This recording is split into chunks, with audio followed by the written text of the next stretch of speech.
আমি গতকাল বেসরকারি বিশ্ববিদ্যালয়গুলোর যে অনুষ্ঠানে গিয়েছিলাম,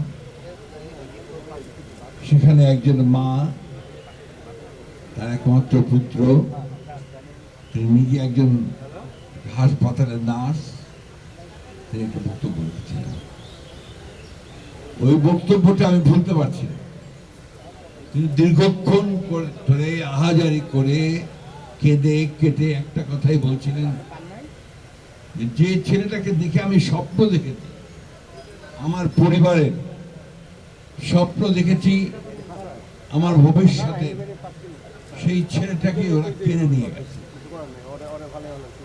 এবং কেড়ে নিয়ে গেছে একটা নিদারুণ ভয়াবহ মর্মান্তিক পাশবিক ভাবে। তাকে গুলি করে মেরেছে, পড়ে গেছে, এরপর একটা ভ্যানের মধ্যে উঠিয়েছে। বেঁচে আছে না মরে গেছে সেটাও না দেখে আরো ৬-৭টা লাশের সঙ্গে তাকে পুড়িয়ে দিয়েছে।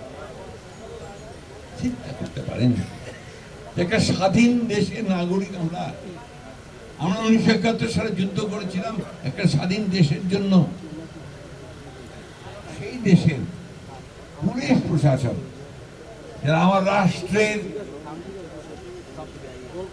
নিরাপত্তা রক্ষার জন্য দায়িত্ব পালন করে, যাদের বেতন আসে আমাদের প্রত্যেকের ট্যাক্সের টাকা থেকে, তারা আজকে আমার ছেলেকে হত্যা করছে, পুড়িয়ে মারছে। কি নির্মম নৃশংস অমানবিক! এই জন্যই হাসিনাকে কোনোদিন ক্ষমা করা যাবে না। হাসিনা হচ্ছে মানব জাতির একটা কলঙ্ক। হাসিনা হচ্ছে মায়েদের একটা কলঙ্ক। আমাদেরকে প্রথম কাজ হবে এদের বিচার। দ্বিতীয় কাজ হচ্ছে এই পরিবারগুলো, ওই যে মা যে তার ছেলেকে দেখে স্বপ্ন দেখেছিল যে তার দুঃখ দূর হবে, সেই পরিবারগুলোর পুনর্বাসনের ব্যবস্থা করা। আর যারা আহত হয়ে আছে, যারা চোখ হারিয়েছে, তাদের পুনর্বাসনের ব্যবস্থা করা। এটা না হলে ভবিষ্যৎ এবং জাতি আমাদের ক্ষমা করবে না। তাই আজকে আমি গতকালও প্রস্তাব করেছি, আজকেও প্রস্তাব করেছি, নির্বাচন হবে, নির্বাচনে কে দায়িত্ব পাবে সেটা পরের কথা।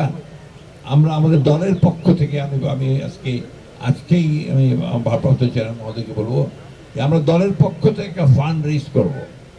সেই ফান্ডে আমরা এই সমস্ত পরিবারগুলোকে আমাদের পক্ষে যতটুকু সম্ভব আমরা সহযোগিতা করব।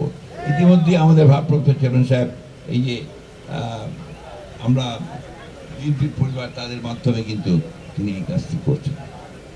নতুন বাংলাদেশ চাই, পরিবর্তন চাই। আমরা দুর্নীতি চাই না, ঘুষ চাই না, আমরা হত্যা চাই না, নির্যাতন চাই না। আমরা মানুষ যেন সুস্থভাবে, স্বাধীনভাবে, কমফোর্টেবল হইতে একটা স্বস্তির সঙ্গে চলাফেরা করতে পারে, সেই ধরনের একটা রাষ্ট্র চাই।